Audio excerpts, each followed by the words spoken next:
Hi, I'm Jason Hennessey from Everspark Interactive, and what we're going to be talking about today is this Google Penguin refresh. So first off, what is Google Penguin? Penguin was an update that came out back in April of 2012 that had a lot to do with the amount of links and the quality of links that were pointing back to your website. Before I even get started with this whole Penguin refresh and our thoughts on it, what I wanted to do was I just wanted to take us back in time for just a second, and I wanted to talk about the history of SEO and what it took to rank back in the search engine results, even dating back to when Google started in 1998. So what did it look like? If you had a website and you wanted to top rank on Google, what did you have to do back in 1998? Well, we called this the keyword stuffing days. And the reason why we called it that, because if you wanted to top rank, this is what some of the content that you would have to create, which would get indexed and would get spit out within the search engine result pages. And it would look something like this. Are you looking for a New York dentist? We have the best dentist in New York, and our dentist can help you if you live in New York. So we know that we're trying to rank for the word New York dentist. We know we're trying to rank for the word New York best dentist, as well as all the other different semantically related versions of those type of keywords. And so that worked just fine until about 2003. Google got more resources, they got smarter engineers, and they started to discount that as a strategy. So from 2003 to 2011, we're going to call that the link spam days. And the reason why I say that is because by going out and spamming other people's websites and blogs, you were able to get successful results when trying to top rank on Google. So what does that look like? Okay, so just one case would be you find somebody's blog, let's say it's a PageRank 5 blog. It doesn't matter really what the blog was about back then. It didn't have to be too relevant. You're looking just mostly at the PageRank. So you'd go out and you'd leave a comment. And we called this ego link building. Something like, hey, great post. I look forward to reading more of your articles. Please let me know if you ever are in need of a New York dentist. And then that would be a hyperlink that would point back to your website. And again, you'd notice as you start to build more and more of those links, you would start to move up on Google. So you might end up on page 5 by building it. And then you said, wait a minute, if this is the route to top ranking, why don't I just go out and hire more people to do this type of link building? And so now you have 7 people going out and doing this spammy type strategies. And next thing you know, bam, you're ranked #1 when you do a search for New York dentist. That was all fine. Okay, so that led all the way up until Penguin, which was again April of 2012. Those type of strategies worked. I'm going to skip over Panda here. Panda was another major update that came out in February of 2011. I'm going to create a whole nother video that we'll talk about the history of that one here, but for now we're just going to focus in on Penguin. All right, so Penguin, what happened with Penguin? Okay, so Google again got smarter and they said, wait a second, we've got all these bad links and all this spam happening and it's not right. We've got to clean up our algorithm a little bit. So what they started to do was they started to scrutinize backlinks that are pointing to every website. So they would take a look at your total link graph, and what I mean by that is they would look at like the total amount of backlinks that are pointing back to your website, as well as the total number of referring domains that was pointing back to your website. And then they would even dig a little bit deeper and they would look at the anchor text percentages. So what were the words and phrases that were being used to link back to your website, and was there any hint of somebody trying to be manipulative, or did it look unnatural?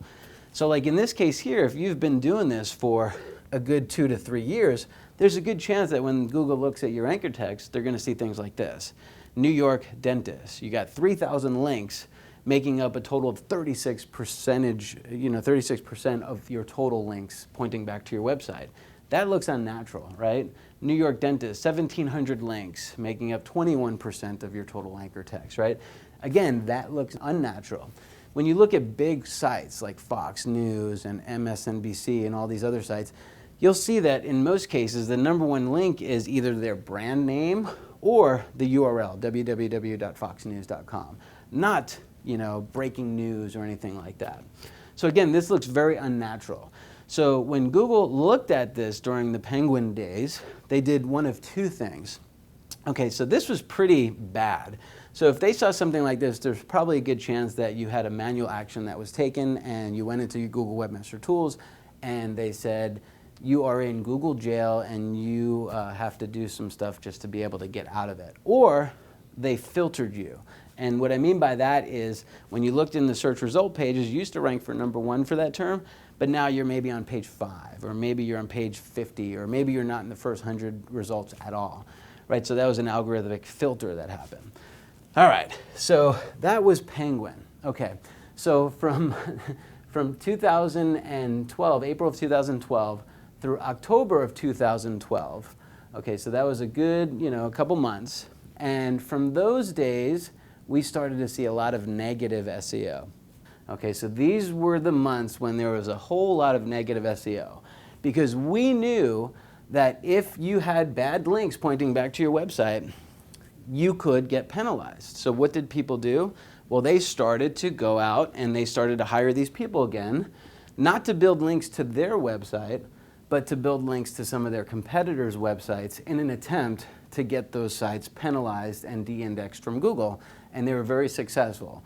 And as the owner of a blog or an owner of a site, you had nothing that you can do to take control of the situation because Google didn't offer you any type of tools to fix those type of negative SEO problems. So on October of 2012, I think they released it at PubCon, they came out with this disavow tool. So let's talk about disavow. What does that mean? Okay, so disavow is a tool that you can use to basically go and analyze some of the links that are pointing to your website. So you know that you used to do this type of strategy and you might have been penalized. So you want to clean this mess up now. Or let's just say you didn't do this type of strategy. Somebody took negative SEO and actually built some bad links back to your website, but you were penalized as a result of that. So what we would do here in this case is we would go out and we would take all of the links that are pointing back to your website. So, and we do this all the time where we do link cleanups for some of our clients and stuff like that. So some of the tools that we use is Google Webmaster Tools. We use Ahrefs, which is another link analysis tool, Majestic SEO, and then Moz's Open Site Explorer. So all of them have a lot of the same data, but some of them might have links that some of the other ones might not have indexed yet. So from there, you take all of these links pointing back to your website, and then you build one master Excel spreadsheet. Okay, so now that you have all of these links on one website, on one Excel spreadsheet, now you've got to start to look at the links and analyze the links and say, okay, this is a link from CNN. It was a real story that was written about us. That's actually a good link. We'll keep that one. What is this one? Oh, it looks like this was one of those old comments that maybe our old SEO company did, or some of the negative SEO attacks had basically built against us. So that one's a bad link. So we're going to mark that one off as needs to get removed or disavowed. And so you just went through this list, and in this case here, if they've got a total of 10,000 links, well, you've got a couple weeks worth of work there. But you can't really do it yourself, so maybe you hire some people. And now the next step is to go out and to try to get those links either removed, no followed, or if you can't get in touch with them, then you have to actually build a spreadsheet and you're going to disavow the ones that you actually can't get removed. So you have now those 7 people that used to be real happy because we were ranking at the top of Google. Now they're kind of sad.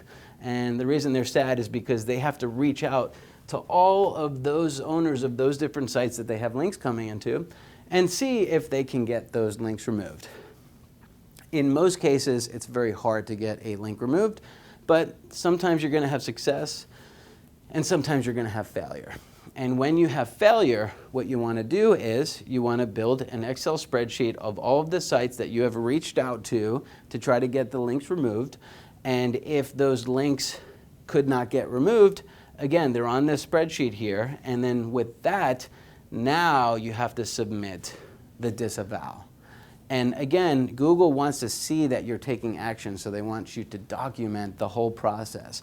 So they want to see the emails that you attempted to reach out to for all of these different sites, some of the messages that you sent. So they want to see all the the back-end work that you have done in order to first take an attempt to reach out to them, but then second, to actually just submit the actual file and hope that you get approved. In most cases, when you submit a disavow, you don't have success right away. It usually takes 2 to 3 times before you actually get a penalty removed. So that leads us up all the way now to Penguin Refresh. So what is going to happen? All right, so just remember, this was our process. We're just one website that's trying to get a penalty removed. So Google got smart, and when they created this disavow tool, just think about all the other website owners that went out and did this whole process, right? So this site built an Excel spreadsheet, this site built an Excel spreadsheet, all of these Excel spreadsheets. Let's say there's hundreds of thousands of these sites that have all collectively filed a disavow. Well, what does that leave Google with? So Google now has one large database, right? One large database of all of these sites that website owners have deemed bad, right? So they're saying that these links coming from all of these websites are bad and we want to disavow them. All right, so Google is now going to take an algorithmic action with these websites. So what we think is going to happen here at Everspark Interactive is we think that Google is going to take all of these sites and look at the percentages. So if there's a site that ends up on 3 of these spreadsheets or 300 of these spreadsheets and it gets submitted, well, there's a good chance that people are saying that that's a bad link. So Google is going to either A, add hidden no follow tags, which means that those sites will discount the amount of page rank that is being passed, as well as the amount of trust value that is being passed. So algorithmically speaking, based on all of this data, it's going to create a big shakeup in the search engine result pages.